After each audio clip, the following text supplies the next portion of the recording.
It all started when I was a photography student at the Art Academy in Jerusalem, and it was 2009. And at that time, there was this group project that was being done. It was organized by a French Jewish photographer named Frédéric Brenner.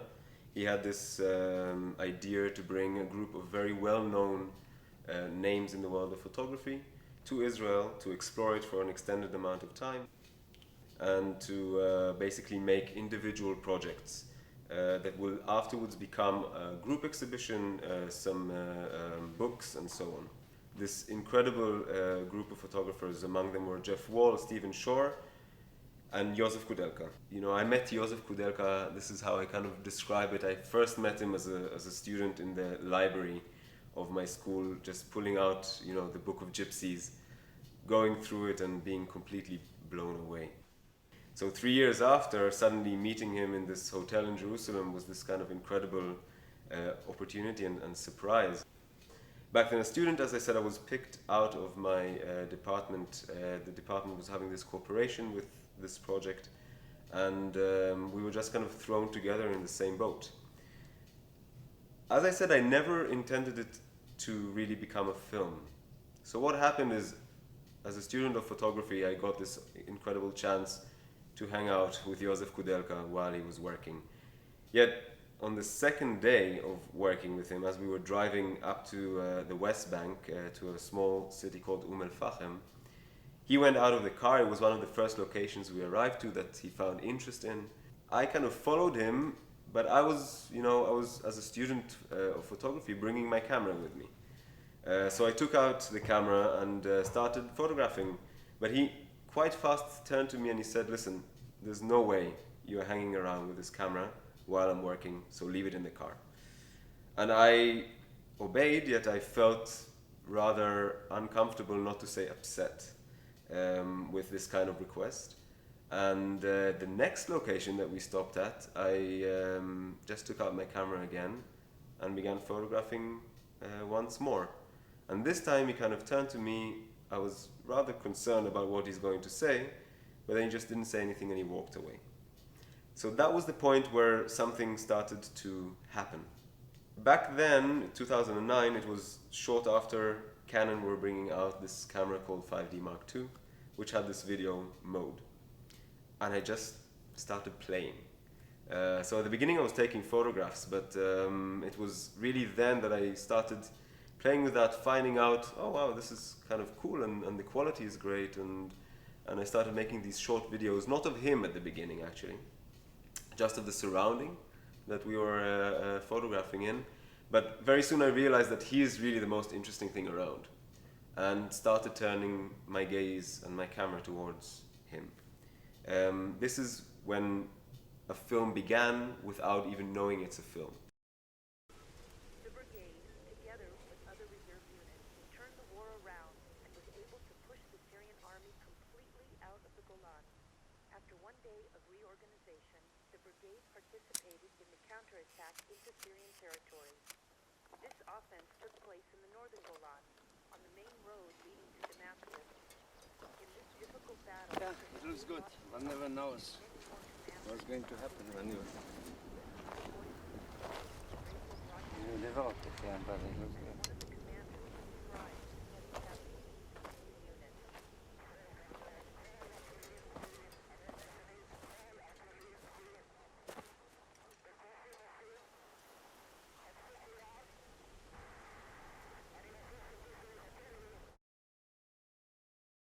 What happened was this. Basically, Koudelka came to Israel and Palestine throughout 4 years, for 7 times.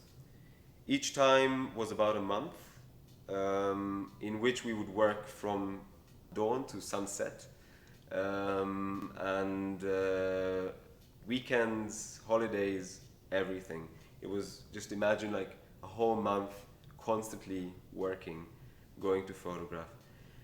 In between these visits, there was about half a year each time. So I had this wonderful opportunity as a maker, as a creator, to each time have a look at what I've done.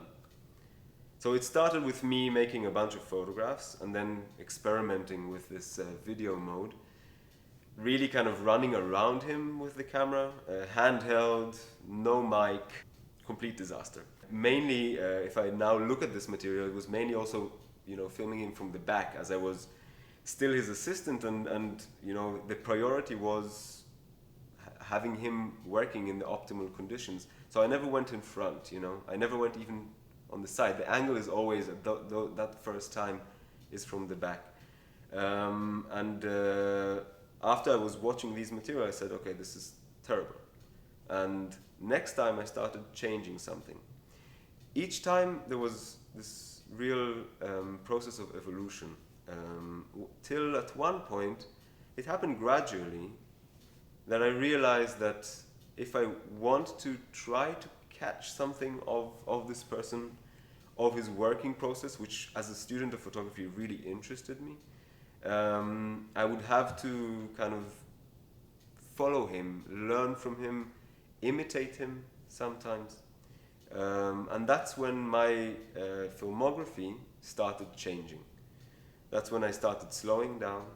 I started putting my camera on a tripod and thinking as a photographer in moving image.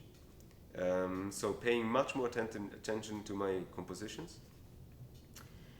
As he was, with time, also showing me more and more photographs and kind of having me as part of the process of learning the terrain and so on, I could also learn from his way of composing and apply it in some ways to my own compositions I was making, in which he was actually the moving element. And this is how slowly this kind of visual language that you see nowadays in the film that was created was developed.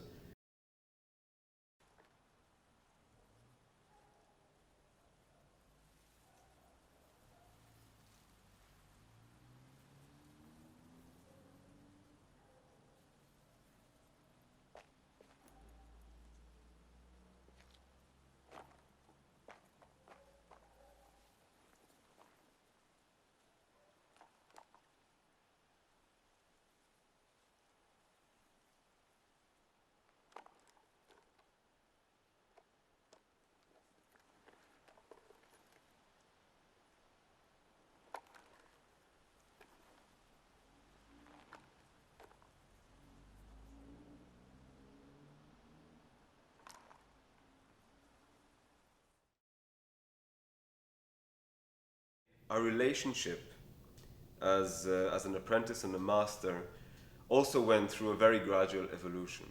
It began with what I described as this kind of very distant and rather harsh approach of him towards me. I even think, if I think about it today, he was rather suspicious of me. I think coming to Israel, knowing what he knew about Israel, and also coming with this kind of cargo of growing up in Czechoslovakia, in the East Bloc, behind the Iron Curtain, he was taught to be suspicious of everybody and of everything. And as I was basically kind of offered to him as an assistant by the project, he was rather suspicious of me as well at the beginning. We went through many different stages of kind of getting closer, but at one point I think he realized that I'm first of all not against him. I'm not there to keep an eye on him, and that I am even in a way, beneficial in some way to him and to his project. And I think he learned to also appreciate the effort and the work I'm putting into making his project possible. And that's where a certain feeling of trust, which is essential in making a film like this, started developing and became stronger and stronger as we went along. Yet he was never really interested in what I'm doing. I think Josef is one of these unique characters and artists that are so dedicated. Photography is him, and him is photography. He wakes up in the morning to his photographs. He goes throughout the day either photographing or editing or thinking about it. He goes to sleep with them, dreams about them, and wakes up in the morning to his photographs again. This is his life. And nothing, everything else is a disturbance. So everything else he puts aside, including me and what I was, doing around him. I think at the beginning he was just thinking to himself, okay, I'll let this guy do whatever he wants to do, just so he doesn't kind of bother me, while I'm working. You asking me what I discovered about myself as an artist. I think probably one of the most important things is that I reacted. That something happened there, and I didn't just leave it be.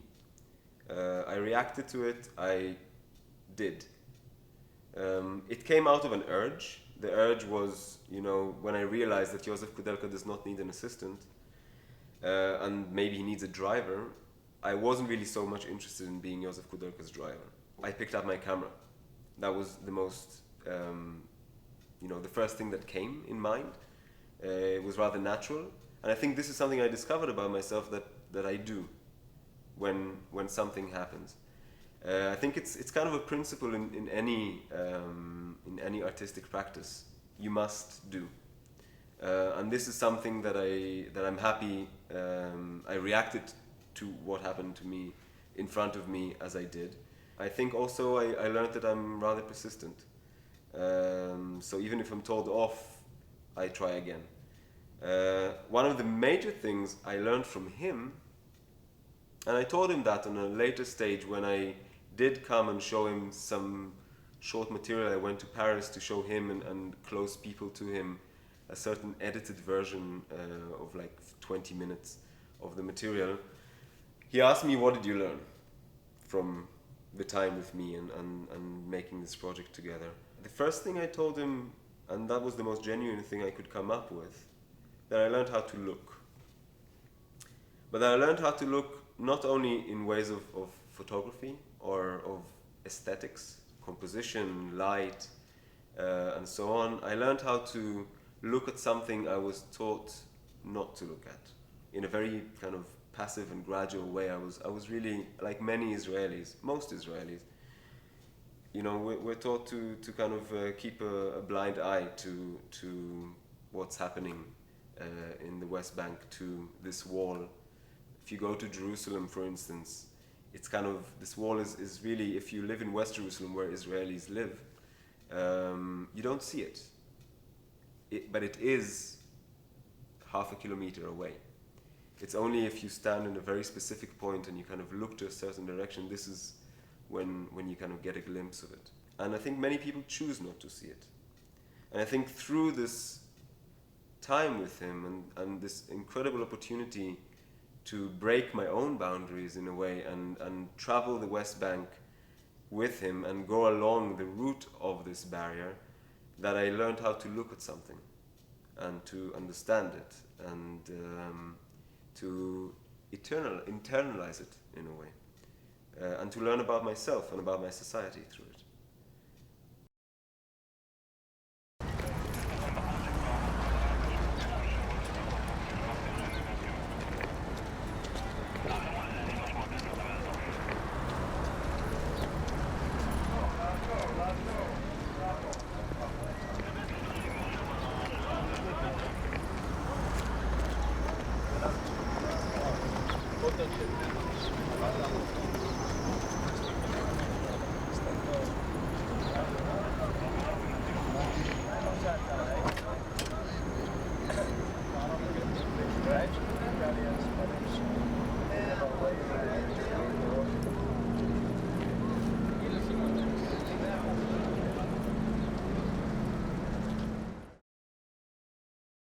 Josef came to Israel first time in 2008. I was not involved back then. He actually refused to participate in this group project initially. He said, to the organizer, he did not want to get himself involved in something that he knows is extremely complicated. He tries to keep his life simple, and that he would kindly refuse his request. Frederic, the organizer, was pursuing him for a very long time, till he managed to convince him to come to this exploratory mission of 2 weeks, in which he would take him around the whole country and show him the most varied landscape and elements in the country possible. And Josef agreed on the condition that he would pay, like Josef would pay his flight and stay in Israel. He did not want to feel obliged to anybody. He went to this exploratory mission. They went all around the country, and it was really towards the end of that visit that they went to East Jerusalem. And then this is the first time that Josef saw the wall. And I think something very profound happened to him. I mean, this is my interpretation, but as I know from learning from him, it connected him to his past, to the teenager Josef, or even the child Josef, growing under German occupation, later Soviet occupation, and later on also growing, behind a barrier, which is a different barrier, of course. It's not as physical, but it's a very mental barrier, the Iron Curtain. There were places he could never go to. And I think that resonated in him when he saw the wall in East Jerusalem. When he saw that wall, he was not sure exactly what it is about in other places. He was not sure he would be able to make a project as he wanted. I mean, that's actually the point where he decided to make that, okay, I have something to do here, and felt a certain mission, I think, and agreed to participate in this project. Yeah, he didn't really know what it is about in other places. He thought, okay, maybe this is just a segment that looks like this, but everything else is extremely different. And it was only when we started going around that he discovered that this wall is built out of many different elements.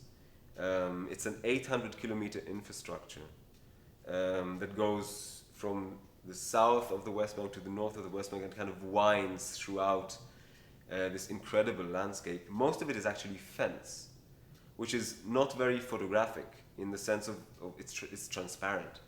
But in the urban areas, it's this wall. And he decided he wants to photograph every element that composes this infrastructure. So we were going around really everywhere along this 800 kilometers. And I was, together with him, discovering what it is about, which I can guarantee you that 99% of Israelis have no clue. Because they just didn't see it. They just didn't go along it as we did.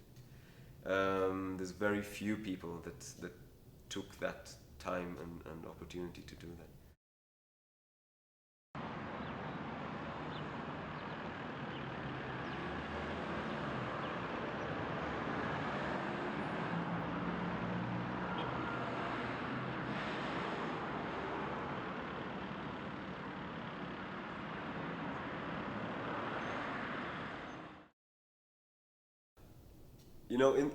In making the film, from the point that it was apparent that it would become a film, and that was about the 5th or 6th time that Josef arrived to Israel, where I kind of realized, okay, there's something there in this material that is worth kind of carving out, and that might interest other people and not only myself.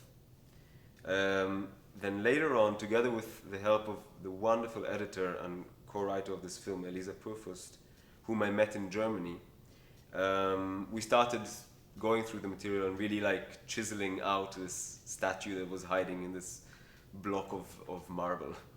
And I think, there were so many directions to take this. But what interests me and what interests Elisa in this process was really the creative process. How does an artist in this caliber manages, how does he act, how does he look for something, how does he choose?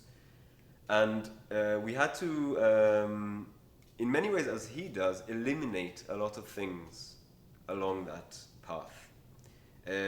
In many ways also making perhaps this film a bit less accessible, or less popular in the sense of reaching a larger crowd, but kind of keeping a certain integrity of what really was the truth of this material. So we decided not to use music. We decided that the sound of these environments is powerful enough in order to, for you to experience them. We decided to use, of course, the photographs in the most, I would say, respectful way, and kind of to give them the space and time that they need. Part of that was also to keep them completely silent, as photographs are silent. So when you have these sequences of photographs along the film, they have not even, an accompanying hiss. It's 100% vacuum of sound, which might have many people feel very uncomfortable. Yet I think this is the way to experience them. We did interview Koudelka. We interviewed him twice in both of his studios, once in Paris, once in Prague. We were playing a lot with that material, yet we decided in the end to leave those interviews as a location out of the film, as they were, again, a disturbance. You kind of try to trickle it down to the very basic elements of what should be there. So these interviews as a visual were left out, yet we did take some of the audio interview, and they are on top of these sequences that are kind of a voiceover over the sequences of contact sheets of Koudelka from his past projects, Gypsies, Exiles, and so on.